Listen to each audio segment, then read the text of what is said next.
potensi penyebab kematian di sekitar kita. Kita pada umumnya cenderung hidup santai, seolah-olah tidak ada bahaya yang mengancam kita. Padahal banyak hal di sekitar kita yang berpotensi menjadi penyebab kematian kita, kapan saja dan di mana saja. Oleh karena itu, kita perlu mengenali hal-hal apa saja di sekitar kita yang bisa menyebabkan kita mengakhiri kehidupan di dunia. Pembahas ini tidak dimaksudkan untuk menakut-nakuti atau membangkitkan kecemasan, tapi untuk mendorong kita mempersiapkan diri untuk menghadapi kehidupan kita yang kedua di akhirat, agar kita bisa menikmati kebahagiaan abadi di sana. Di antara hal-hal yang bisa menjadi penyebab kematian kita, ada beberapa itu yang datangnya dari atas, ada juga beberapa yang datangnya dari bawah. Allah berfirman, "Awalam yarau ila ma baina aydihim wa ma khalfahum minas samaa'i wal ard. Inna sya' nakhsif bihimul arda aw nusqitu 'alaihim kisafan minas samaa'. Inna fi dzalika laayatan likulli 'abdin munib." Maka apakah mereka tidak melihat langit dan bumi yang ada di hadapan dan di belakang mereka? Jika kami menghendaki, niscaya kami benamkan mereka di bumi, atau kami jatuhkan kepada mereka gumpalan dari langit.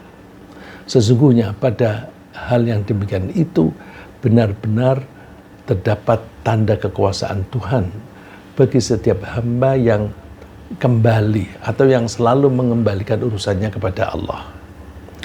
Kita orang Islam yang beriman kepada Allah diharapkan selalu mengaitkan diri kita dengan Allah, karena kita telah diciptakan oleh Allah dan kita hidup sehari-hari itu dirawat dan dibimbing oleh Allah. Saya mengatakan dirawat, misalnya kita itu dalam hidup ini mesti darah kita beredar di seluruh tubuh. Kita tidak pernah mengedarkan itu. Yang mengedarkan Allah dengan menggunakan sistem. Kita butuh pernafasan. Allah yang mengatur supaya kita bisa bernafas dengan baik. Itu berarti kita diatur oleh Allah. Nah, ketika Allah mengatur, kita yang sudah berumur 50, 60, atau 70 tahun, berarti selama sekian puluh tahun kita itu dilayani oleh Allah agar kita tetap hidup. Tapi karena semuanya itu di bawah kendali Allah, maka betapa gampang Allah itu mengakhiri hidup kita. Darah ini yang mengalirkan Allah. Allah menghentikan darah dalam beberapa menit, udah mati kita. Pernafasan, kita tidak bisa bernafas, misalnya karena banyak lendir atau karena penyempitan saluran pernafasan. Kita bisa mati. Oleh karena itu kita mesti selalu kembali kepada Allah. Dan kita bersyukur, terima kasih Allah. Sampai sekian lama saya masih Engkau beri kehidupan, Engkau beri mekanisme di dalam tubuh kita dengan baik sehingga kita bisa hidup dengan nyaman. Nah, potensi-potensi penyebab kematian itu misalnya yang di atas kita itu ada petir, ada angin beliung yang kita tidak menyangka-nyangka, ada terik matahari, hujan lebat, ada kecelakaan udara, bahkan yang paling sering membunuh kita yaitu kuman dan virus. Benda-benda yang kecil sekali yang bisa mengakhiri hidup kita. Di bawah kita ada kemungkinan gempa bumi, tanah longsor, atau liquefaction, ya, banjir bandang. Ada kemungkinan tsunami atau ombak besar. Ada lantai yang licin sehingga kita bisa tergelincir. Ada binatang buas. Dan ada kecelakaan lalu lintas. Apakah kita merasa aman dengan adanya berbagai kemungkinan tersebut? Allah mempertanyakan kepada kita, afa amintum ayakhsifa bikum janibal barri aw yursila alaikum hasiba. Apakah kalian merasa aman? Jadi kita disadarkan, kita ini jangan terlalu santai. Karena bahaya-bahaya yang mengancam kita itu banyak. Maka apakah kalian itu merasa aman? Jika misalnya Allah itu menjungkir balikkan sebagian daratan bersama kamu, menjungkir balikkan itu kan bisa berupa gempa bumi yang bisa menyebabkan tanah merekah atau bisa menyebabkan tanah longsor terus menimpa kita. Dan kamu tidak mendapatkan seorang pelindung pun bagi kamu. Atau apakah kamu merasa aman dari dikembalikannya kamu ke laut sekali lagi? Jadi misalnya orang yang suka melakukan perjalanan laut, banyak ombak, ketakutan, terus sampai di darat lega, terus kembali lagi ke laut lagi, melakukan perjalanan kembali. Nah, dia meniupkan di atas kamu itu angin taupan. Dia di sini maksudnya Allah. Dan ditenggelamkannya kamu disebabkan kekafiranmu. Dan kamu tidak akan mendapat seorang penolong pun dalam hal ini terhadap siksaan kami. Kadang-kadang kita ini merasakan senangnya berwisata bahari. Pergi ke Pulau Seribu misalnya. Kita senang menaiki kapal, speedboat atau apa gitu. Nah, kadang-kadang kita merasakan senangnya berwisata bahari, menikmati indahnya pemandangan di tengah laut, atau bersukaria memperoleh ikan yang banyak tertangkap di dalam jaring. Ada yang hobinya memancing atau menjaring ikan di tengah laut, atau mendapatkan ikan yang besar tersangkut pada pancingan kita. Tiba-tiba datang awan yang gelap disertai dengan angin kencang yang menggerakkan datangnya gelombang ombak besar. Lalu berubahlah sukaria menjadi ketakutan disertai dengan keputusasaan. Tidak ada dalam angan-angan kecuali mati, mati dan mati. Kematian telah meliputi kita. Saat itu tidak ada tempat mengadu dan minta tolong kecuali hanya kepada Allah Subhanahu wa taala. Allah berfirman, "Huwallazi yusayyirukum fil barri wal bahr hatta idza kuntum fil fulki wajarayna bihim birihin thayyibatin wa farihu biha ja'atha rihun 'asifun wa ja'ahumul mawju min kulli makan wa dhannu annahum uhita bihim da'aw Allah mukhlishina lahu ad-din la in anjaytana min hadhihi lanakunanna minasy-syakirin." Dialah Allah yang menjadikan kamu dapat melakukan perjalanan baik di daratan maupun di laut. Sehingga apabila kamu berada di dalam bahtera dan meluncurkan bahtera itu membawa orang-orang yang ada di dalamnya dengan tiupan angin yang baik, dan mereka bergembira karenanya. Tiba-tiba datanglah angin badai, dan apabila gelombang dari segenap penjuru menimpanya, dan mereka yakin bahwa mereka telah terkepung bahaya, maka mereka berdoa kepada Allah dengan mengikhlaskan ketaatan kepadanya semata. Mereka berkata, "Sesungguhnya jika Engkau menyelamatkan kami dari bahaya ini, pastilah kami akan termasuk orang-orang yang bersyukur." Bahkan orang yang mengaku tidak bertuhan pun, ketika dalam keadaan bahaya semacam itu, akan berdoa, mudah-mudahan selamat, mudah-mudahan selamat. Cuma ketika dia bilang mudah-mudahan selamat itu, dia minta diselamatkan oleh siapa kalau dia tidak percaya pada Tuhan. Tapi ada kecenderungan semacam itu.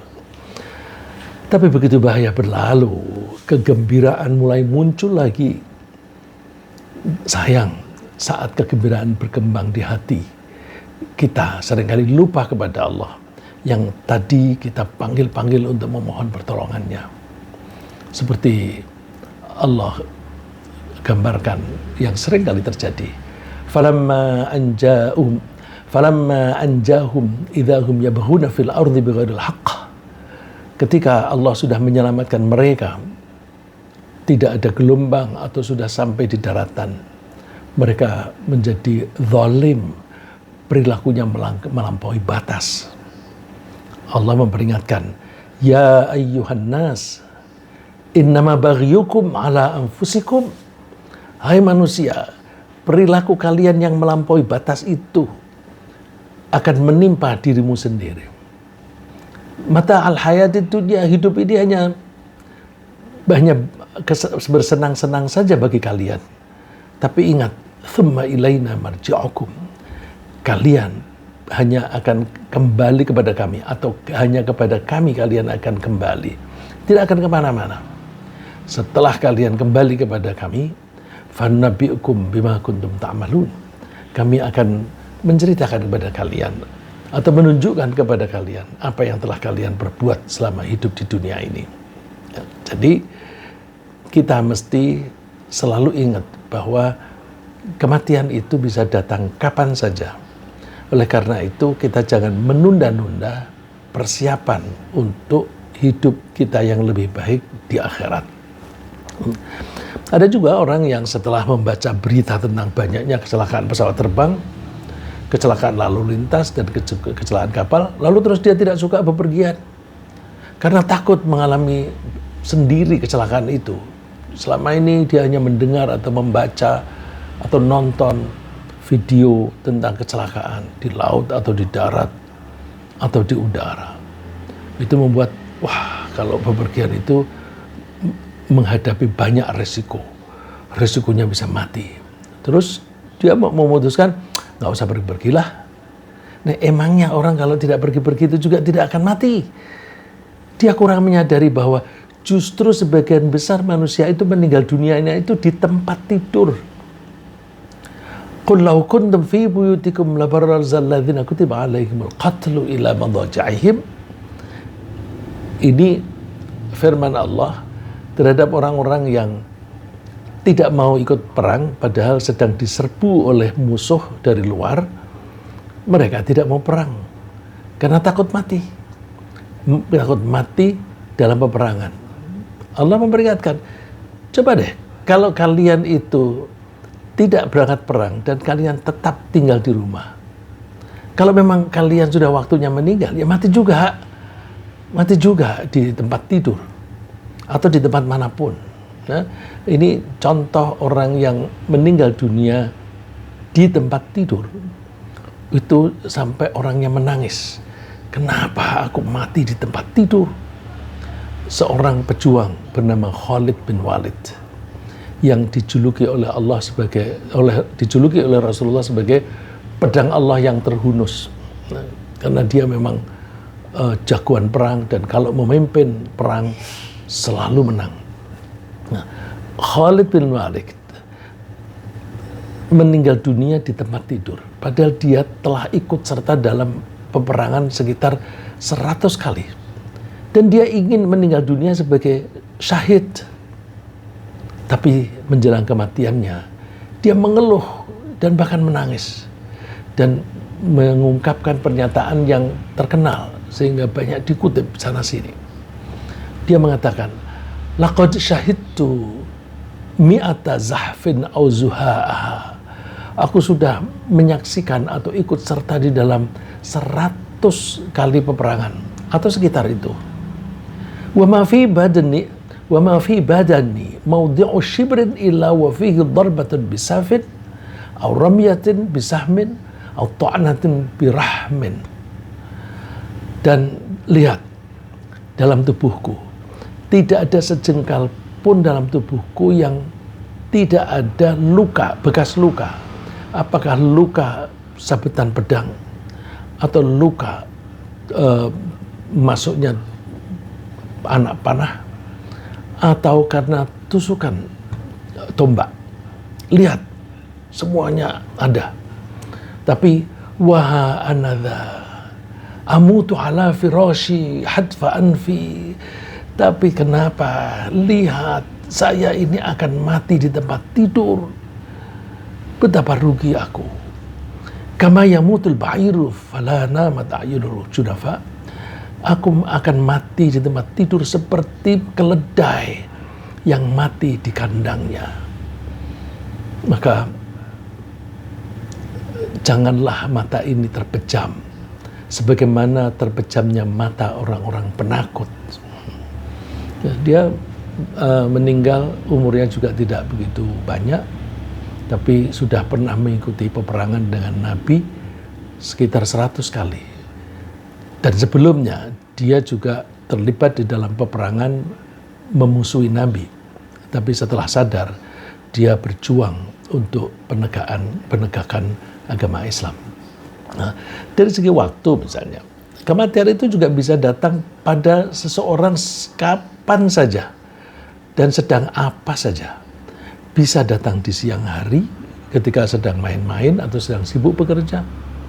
Bisa juga malam hari ketika sedang tidur atau sedang bercanda. Allah memperingatkan, afa amina ahlul qura ayyatiyahum ba'suna bayatan wa hum naimun.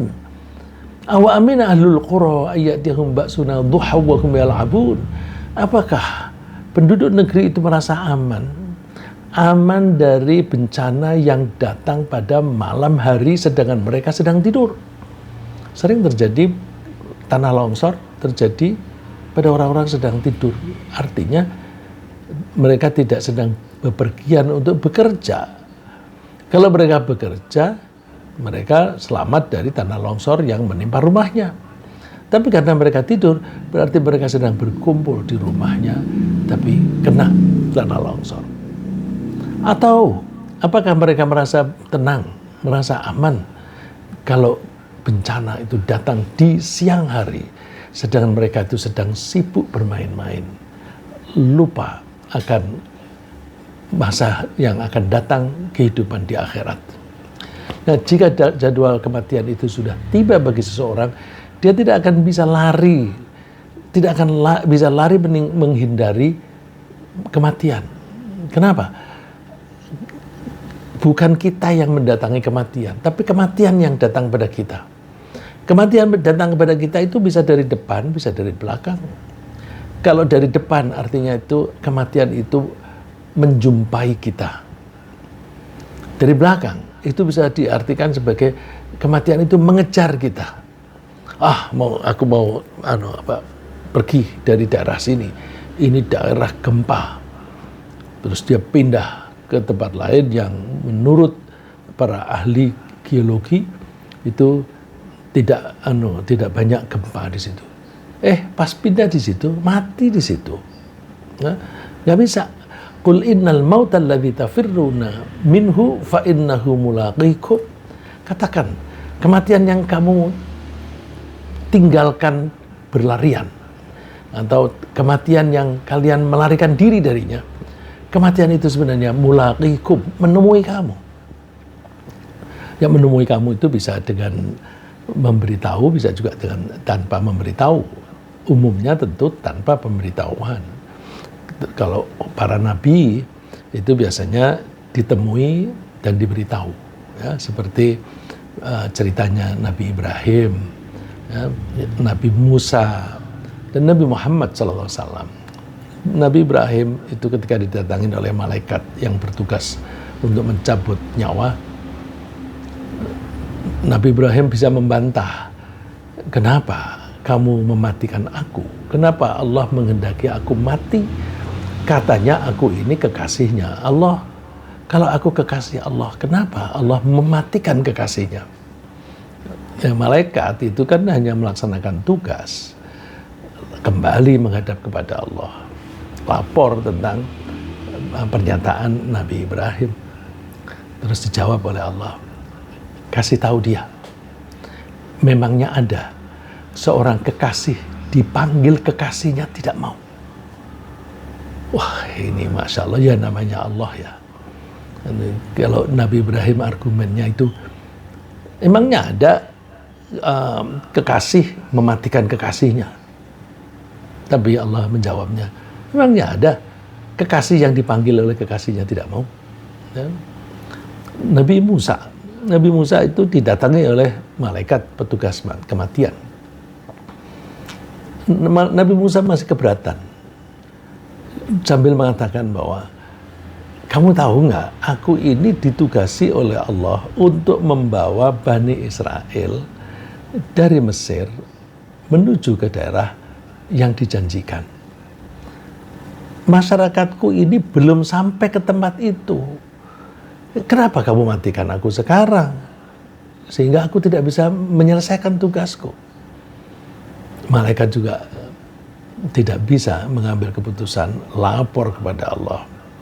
Allah menjawab, sampaikan kepada Musa, kalau dia ingin lebih panjang lagi umurnya, suruh taruh telapak tangannya di atas punggung sapi. Hitung bulu yang tertutup oleh tangan. 1 bulu sama dengan 1 tahun. Nah, siapa yang mau hidup terlalu lama? Nabi Musa, ya udah, silahkan. Ya. Jadi Nabi Musa dan Nabi Ibrahim menawar, jangan dimatikan segera, karena apakah karena sebagai kekasih atau sebagai orang yang sedang diberi tugas. Kalau Nabi Muhammad SAW ketika didatangi oleh malaikat petugas, Rasulullah bertanya, kamu datang ke sini ziarah atau bertugas? Dijawab, bertugas Rasulullah. Rasulullah menjawab, silahkan, tapi tolong lakukan dengan pelan-pelan. Gitu. Jadi Nabi Muhammad SAW sangat bijaksana. Tidak mungkin Allah menyuruh malaikat maut mencabut nyawa seseorang kalau belum tiba jadwalnya. Kalau sudah tiba jadwalnya, tidak mungkin bisa dimajukan atau dimundurkan. Oleh karena itu, tidak ada kata lain, ya sudah, terserah Allah. Kalau memang maunya saya sekarang meninggal, terserah Allah. Nah, jadi sifat pasrah, sikap pasrah ini membuat kita tenang. Ya, tidak perlu takut, tidak perlu misalnya kalau ada kejadian-kejadian yang mengancam kehidupan lalu terus trauma. Nggak ada trauma. Orang mukmin itu tidak terkena trauma semacam itu. Karena orang mukmin yakin meskipun kan ada COVID, kalau aku memang belum waktunya meninggal, ya tidak akan meninggal. Meskipun tidak kena COVID, bisa saja sehat bugar, tiba-tiba meninggal. Bisa meninggalnya karena kecelakaan, bisa juga karena serangan jantung dan sebagainya. Oleh karena itu, udah kita serahkan kepada Allah saja. Nah, kalau kita pasrah begitu, hati kita justru tenang.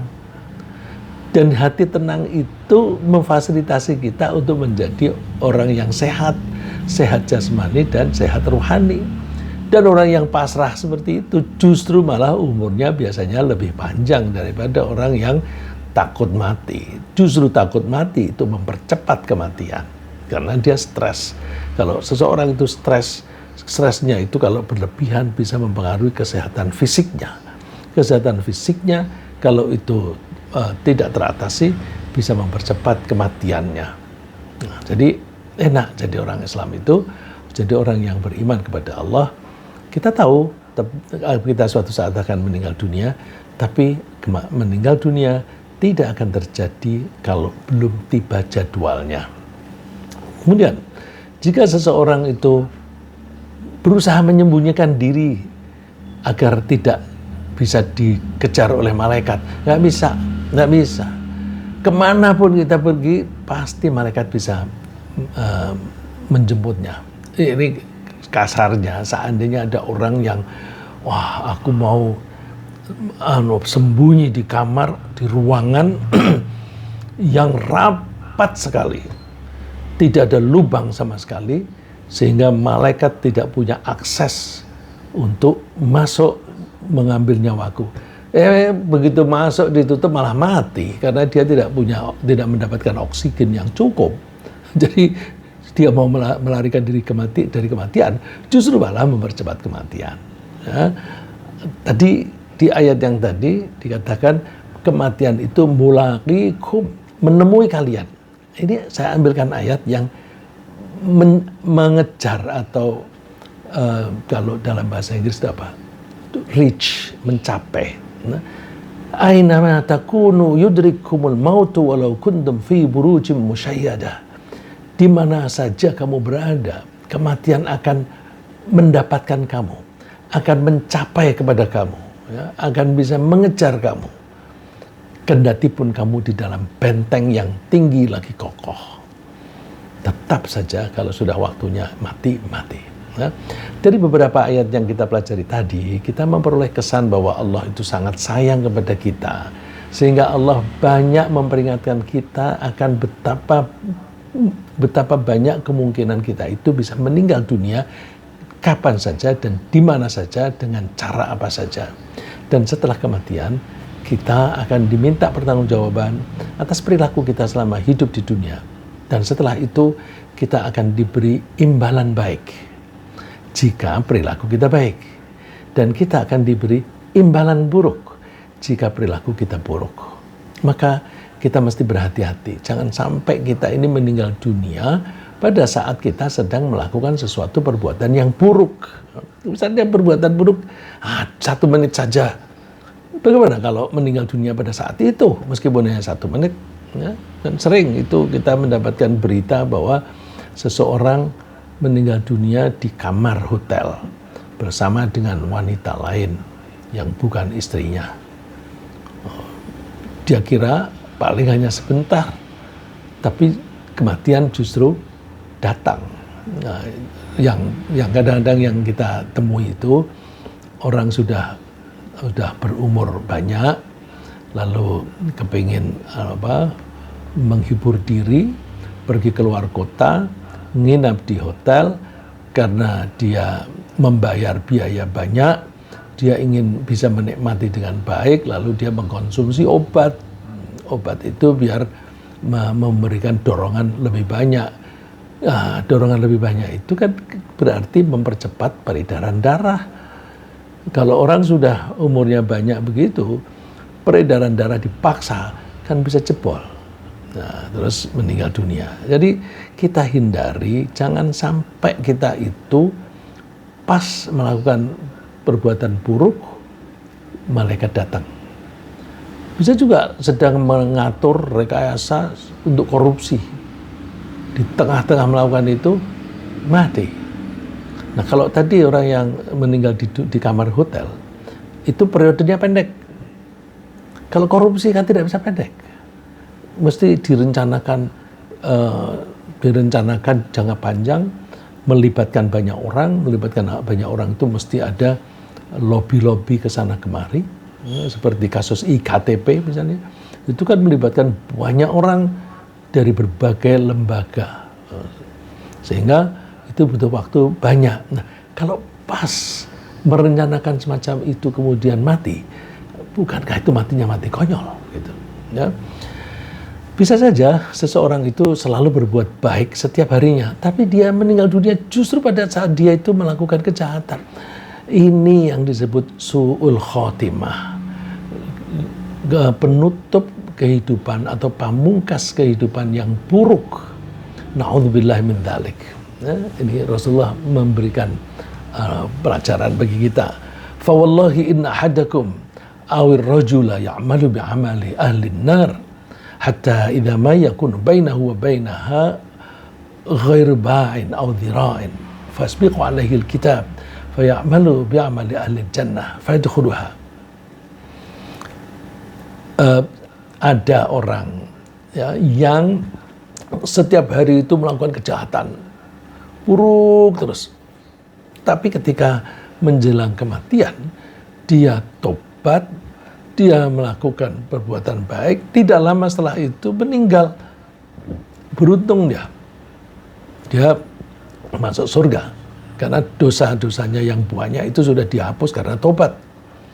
Terus karena dia menunjukkan sikap dan perbuatan yang tunduk kepada Allah, saat itu dia mati, dia masuk surga. Tapi kebalikannya, ada orang yang tiap hari itu berbuat baik.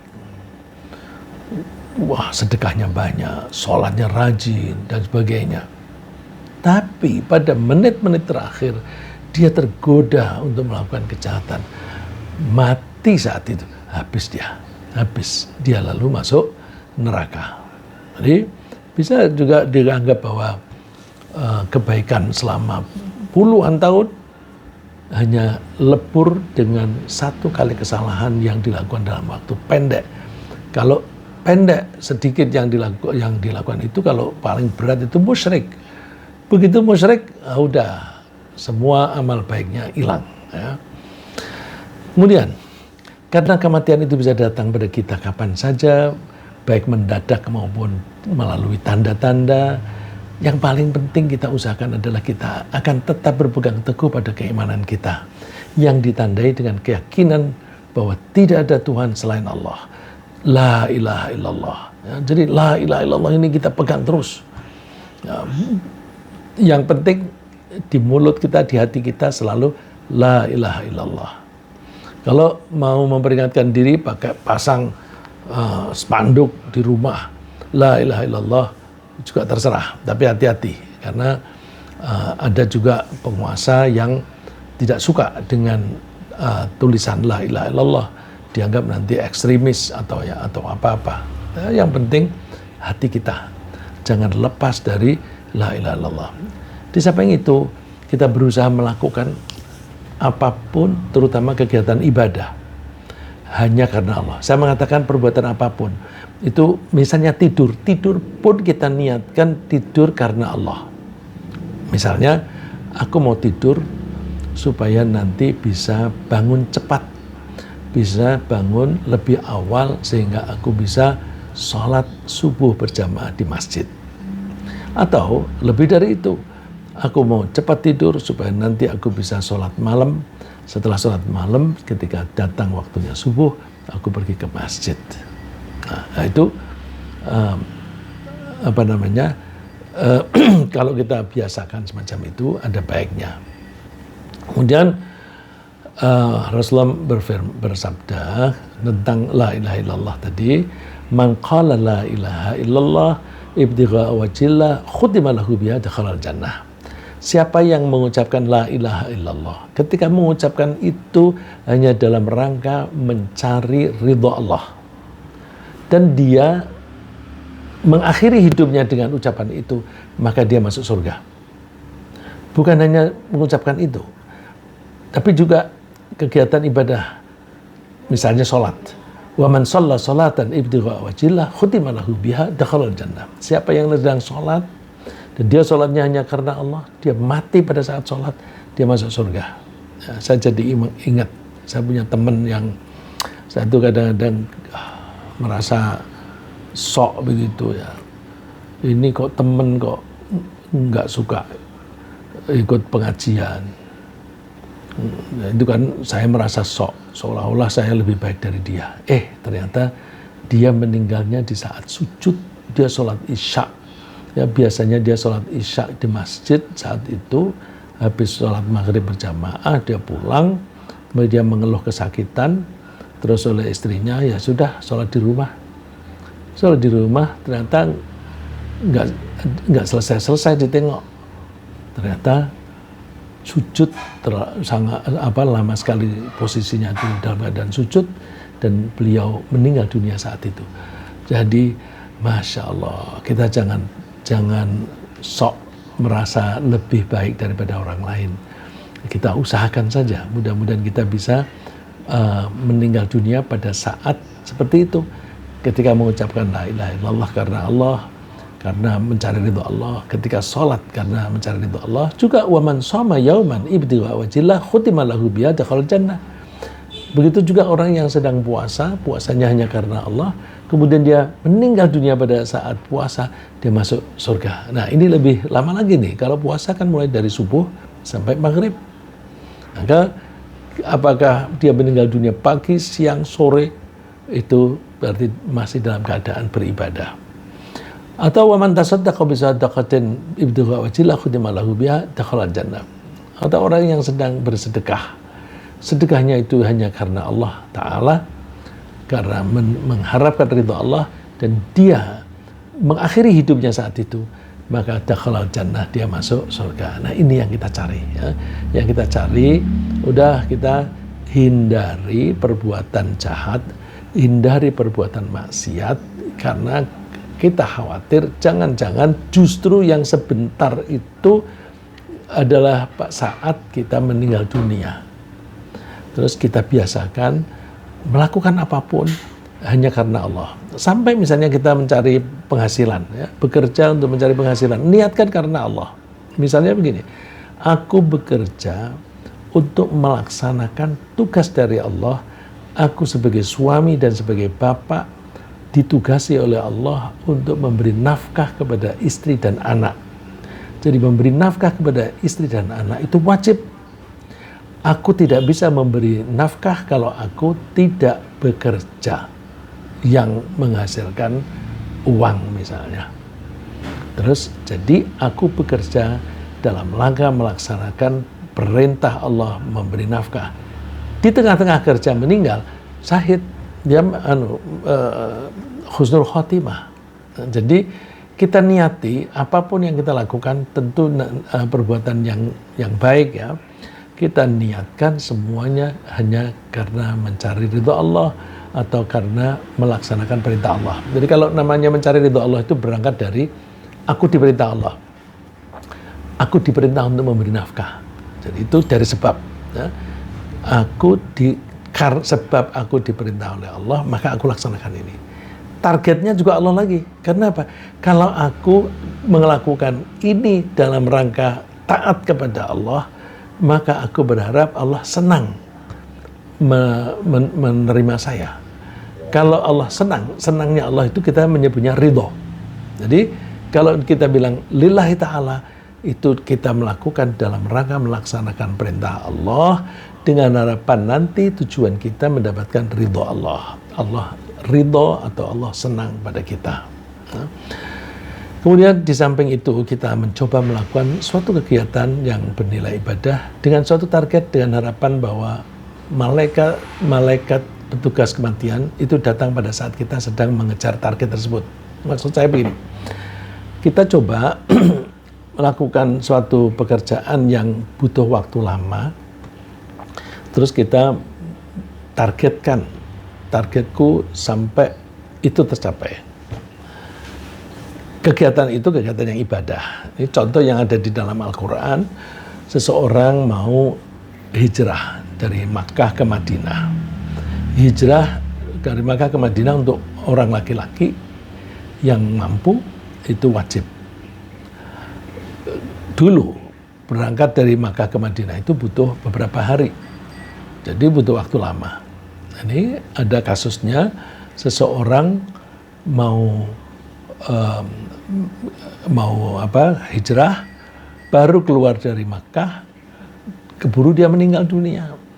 Lalu Allah berfirman, "Wa may yakhruj min baitihi muhajiran ila Allah wa rasulihi thumma yudrikul mautu faqad waqa'a ajruhu 'ala Allah."